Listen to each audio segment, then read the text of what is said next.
to our enter, to our ancestors, to our ancestors, we come to you seeking protection, help, and guidance. Fill us with courage. Use your divine wisdom and power so that no person or spirit, spell or curse, hex or charm, root, stone, or bone under your eyes may harm us. We ask this with pure respect, pure faith, and pure heart. Asheo. Welcome, beloved, to the Sankofa Ancestor Shrine. I am your host, Sacred Woman Practitioner Tatami, and today we are going to be continuing our discussion about sacred words. I wasn't sure what today's talk was going to be about, but we're going to do something that I realized I needed recently when I received some information that I really felt I needed a more constant sort of comfort, a sort of reminder to do my prayers and really feel and embody them. And I needed my ancestors with me. So what I did was I went ahead and made a Hoodoo rosary, a Hoodoo prayer beads, sacred woman prayer beads, but with the more Hoodoo centric, African traditional, religious centered, kind of ancestor based type of thing. So here I have mine a little attached to my dress here. Let me show you before I take it off. I just have it tied onto this little drawstring in the front, and I've been tying it onto whatever dress, or looping it onto, should I say, whatever dress or garb I'm wearing that day. Usually I've found a way to put it on. I might need to just get some kind of like a brooch or pin or something to help me along. But I went ahead and used one of these Tree of Life pendants. I'm sure you've seen these around before. I got myself a package of these in the different colors. I decided to go with the amethyst because purple is my favorite color, and I needed some of that peace within my life. I also used some of these wooden beads. These wood ones were from Africa, and these ones, lighter ones, have some designs on them. And I thought that they might do well to represent the seasons or the elements or whatever I'm utilizing it for. And each of these brown ones in between has 9 for the number of the ancestors. In between here, you might notice I put Ashe and some other beads to have the separation right here. So this is really easy to just keep around with me and loop onto things that I'm wearing. And so that's what I thought we would do today, is talk about prayer beads, the effectiveness of them, the usage of them. And I have a pendant here and some items to use, some beads to use in order for us to make prayer beads, show you how to make the prayer beads yourself if you want to make some for yourself. And I suppose you could, do more or less of each of these sets of prayers, so that you could have one, around your wrist. You could make it big enough to actually put around your neck as prayer beads. That would be effective as well. So, it would just be kind of up to you, whatever you're interested in. I usually would go in sets of 3s or odd numbers. But you would have to do, whatever it is, whatever numbers or things mean, what they do to you. Just a quick reminder before we start, though, you can go to ritualready.com to get one of the Lama Dama figurines. All the figurines come with a prayer card, so it's very helpful. And they do have amethyst stones inside of them. So if you're looking for a more spiritually inclined figurine by somebody cares, or you want to check out the other stuff, you can go to ritualready.com.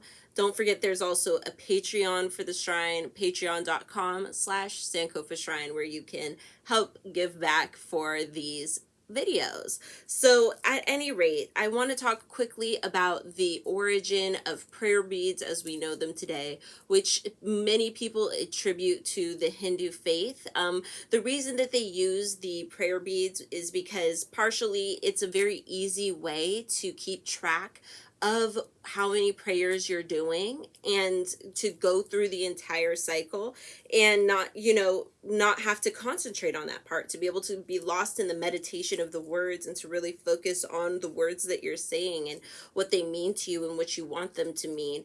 And so they're a really effective tool in that way. They're also an effective tool of comfort. They're portable, that you can take it with you when you're going on a walk. You can take it with you every day to work. You can take it with you if you have to go to court, or if there's something that's really hurting you, a family tragedy of that nature.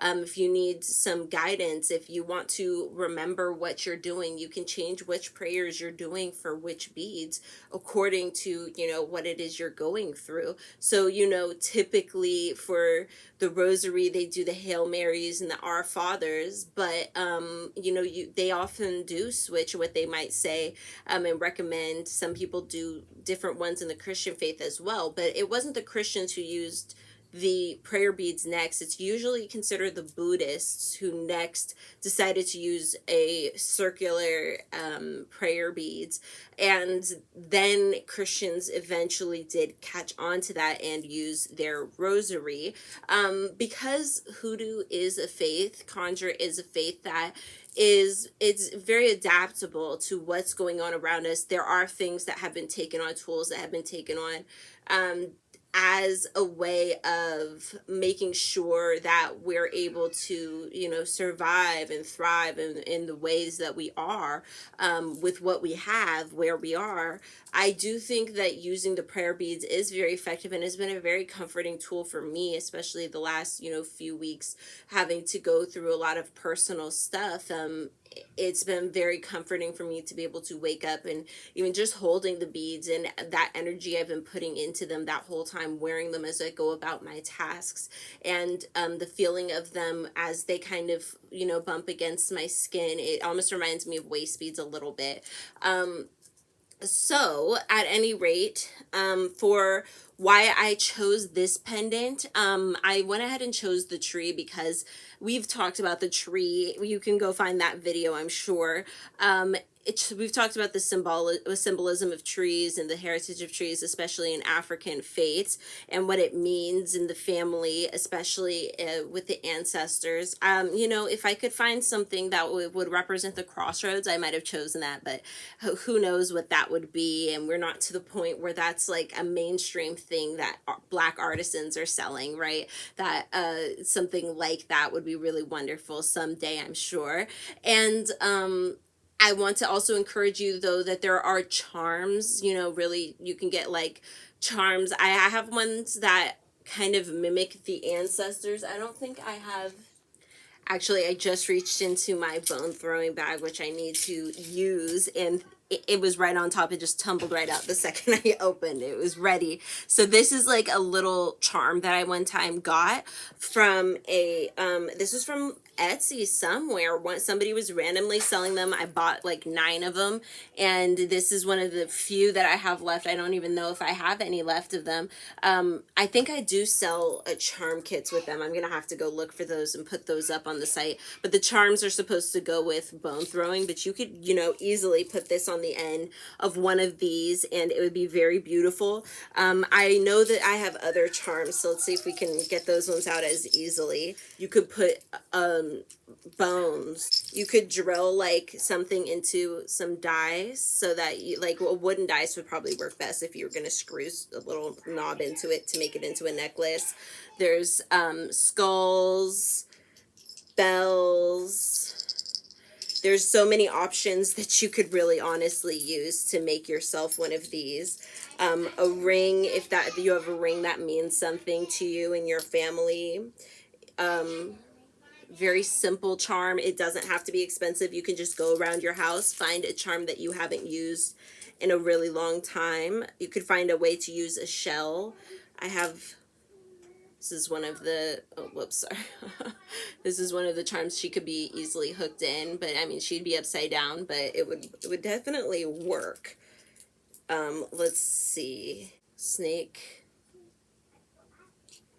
And if you could find a way to like wrap around a coin or wire wrap a coin, the coin would be very, very effective. This one's from an island somewhere, the Bahamas. And a goddess, all that for her. So, you know, very simple, but you could find little charms that would absolutely be able to, or bones that naturally have holes, or you could obviously drill holes, that sort of thing. Oh, a key also would be a really smart one to use if you're making like a conjure hoodoo themed rosary or prayer beads, whatever you want to call it. But yeah, these would be really fragile is my only thing. You could really crush some bones, so be careful. But if you paint them, oh, and you could use a chicken foot is another really good one. So, you know, up to you, honey, up to you. So, I wanted to say also that I'm about to use, oh, and you could use a button too. It could be as simple as a button. It doesn't even have to be a coin. It could be a button. I'm going to use this really bright string that's really stretchy. You can easily use this, but I didn't use those for these. I've used this like thinner plastic one. So, because I just didn't want it to have that like other look. And then also make sure when you tie it, you want to have enough room so you're able to pull the beads, separate them as you pray. You want to be able to pull them apart. So you can use a wire, you can use a string like this. If these were white, I probably would have used them, but they just kind of were a bit bright for what the look I was going for with these. So at any rate, you're going to need 45, I believe, right? Yeah, because there's 5 sections of 9. So you're going to need 45 of the dark colored beads. You're going to need 3 beads right here in the middle. You're going to have this, you can technically do this with just 2 colors, right? So you could have this be a light brown, dark brown, light brown, dark brown, light brown, dark brown, light brown, dark. Or you could do it as I did and just have some very different ones to separate each one. You can get the 3 letters, but you know, you can still do the Ashe prayer. I'm going to show you. You can still do those. These came with like a chain, but these are going for a different project. Who knows? Who knows what that's going to be for? Okay. So to start with, this is how I do it. And I've seen like other people's rosary videos and they do not do it at all like this. But this is how I'm doing it. Because I think it's easy. I start by putting it all together. If I'm using just this elastic string, I don't need to make a knot. But if I'm going to use something a little thinner, I can put a knot there just to, you know, make sure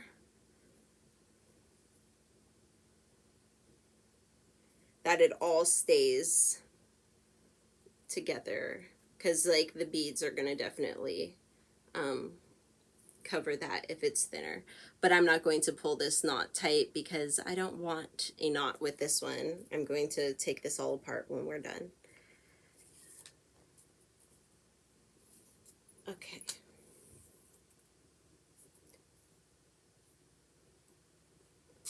Next, you're going to choose, I have 2 diamond-shaped beads right here. And these are going to be, let me look at the prayers.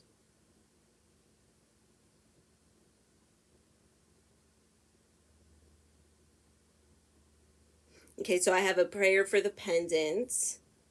I have a prayer for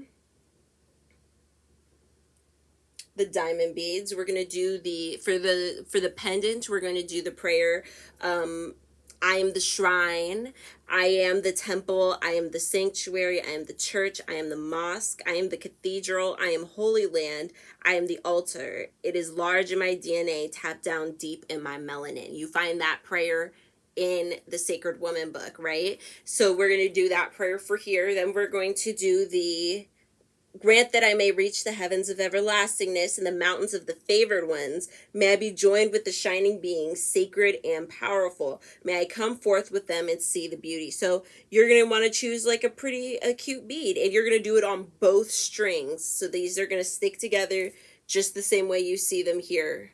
It's going to be on both, all the way up to the one that I have here that's a fish. The first 5 beads are all on the same string.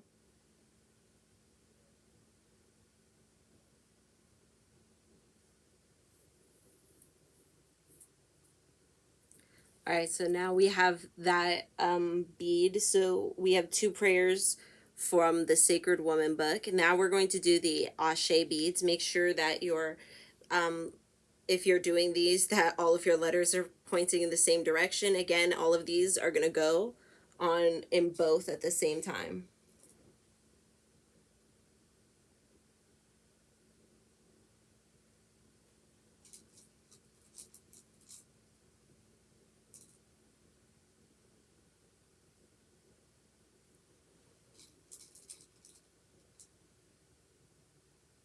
And when we do each of these beads, when we're praying with each of these ones, we're going to say, and so it is, so shall it be. Everything is so. That's what Ashe means, right? So it is.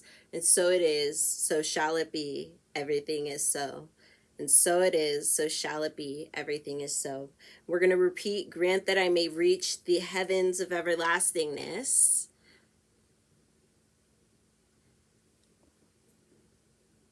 Put the strings together.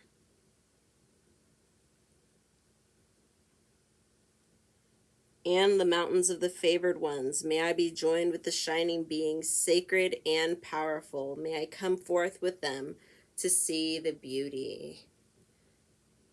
And I know Queen got some of these prayers from the Egyptian Book of the Dead, as well as other sources. And we can use them, for our different prayers. So we have the Ashe prayer is one that is commonly seen on a poster. I know that there are lots of posters out there that say, and so it is, so shall it be. Everything is so. So we have the final one here. This fish is going to be a quick prayer to Mother Earth, and we're going to say, honor to the sacred energy of the land, honor to the flora, fauna, waters, and skies, honor to Mother Earth.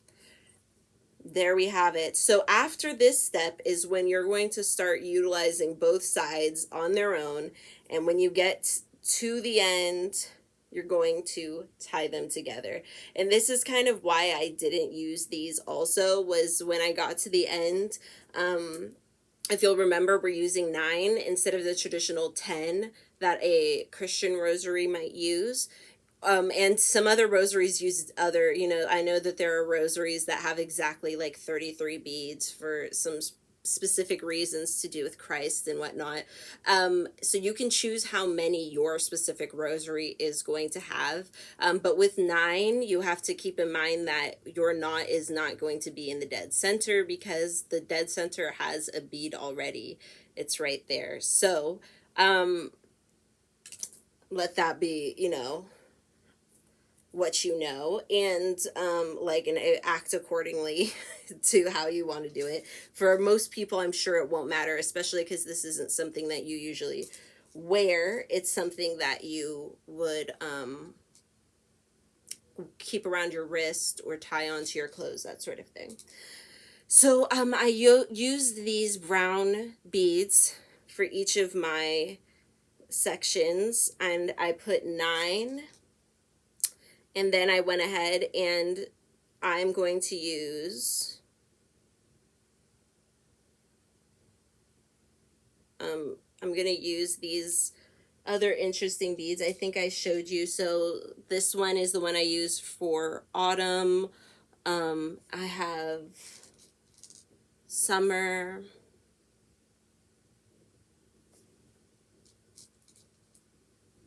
spring. It's like a flower. and winter. But you know, it could also, you could use them for the elements. Like I said, there's so many options. All right, so when you reach the 9 beads finished, that's how you're going to look so far. This side is also going to have 9. We're going to go ahead and use our spring bead or whatever other colored bead you're going to use to differentiate.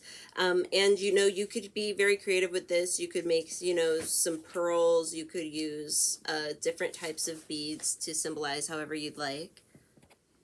So this could literally be any color bead or any kind of beads symbolizing whatever it is that you'd want. You know, it could be numbers, it could be, you know, whatever beads you have. They could be like dice, flowers, however, they could all be the same, they could all be different. You know what I'm saying? It's just going to be up to you and what you have and what you prefer. So then we're going to go ahead and do this again. You're going to have 5 of these sections, 4 of these lighter colored beads when you're done. And with the darker colored beads, the prayer that we're saying is, ancestors and spirit guides, be with me at every crossroads. May your guidance and wisdom open sacred paths. Grant me the courage to follow through. Bless those who bless me, curse those who curse me, and may love and prosperity be brought to my home. And you say that for each and every one of them as you move down. And then you're going to reach one of the lighter colored beads, and you're going to be doing the Sacred Spirit prayer from Sacred Woman, which is, Sacred Spirit, hold me near, close to your bosom, protect me from all harm and fear beneath the stones of life. Direct my steps in the right way as I journey through this vision. Sacred Spirit, surround me in your most absolute perfect light. Anoint me in your sacred purity. Give me peace and divine insight. Bless me, truly bless me as I share this sacred life. Teach me, Sacred Spirit, to be in tune with the universe. Teach me how to heal with the inner and outer elements of air, fire, water, and earth. Me too. Absolutely, you too. Okay, so the we're gonna go ahead and finish this other side and keep going, and I'll show you updates as I continue.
All right, so when you're finished, you should have all of them be even when you hold it up, first of all, so you know that you put enough. And then for the final one, I like to split it 3 on one side, 6 on the other, so that the knot is not quite up in the middle. It's just going to be over here to the side somewhere. I also like to keep it a little bit loose. But that's because I use the thinner one, first of all. If you're going to use this one, you might as well just make it as close to the center as you can. Or wherever you want. Maybe, you know, you could try to make it so that your knot is down here. Do it a different way. But, you know, it's up to you. But at any rate, and you could also just feed the ends back through the other sides if you don't want to do all that. But at any rate, here we go. And I'm going to tell you some better length for yours so you don't have as much extra as I do here, but we'll keep that loose. But then there you'll have it, and you can attach it like onto something like this, a drawstring. If you have a thinner strap, you can just go ahead and wrap it through like that. That's what I did with this one on one of my other dresses. I just wrapped it on through and tied it the same way. You can also find ways to tuck it into your head wrap so that, you know, it will be just a small piece right in there, or, you know, closer to the back. Let's see if we can, there we go. So yeah, there you go. So, you know, there are lots of ways that you can incorporate it and just have it with yourself. And it can also, you know, just be wrapped around the fingers as you walk around with your stuff, be tucked into your purse. It will fit in a wallet. It can be as, you know, masculine or feminine as you'd like, and, you know, feature whatever you need it to. It can be something you've made. It can be something you've bought. It can be something that was somebody else's that you've made a little more permanent, like maybe you've encased it in plastic or put a case in it. I do know with coins that they sell things that you can put the coin in to make it into a necklace. So there's, the possibilities are endless when it comes to that. I'm going to go ahead and put all of the prayers into the description box so that you'll be able to just, you know, reuse them whenever you need. And I also did make a couple of these as well, so I'll go ahead and put those up in the I'll put those, the link to those, in the description box. It's at ritualready.com as well. So I hope that we were able to really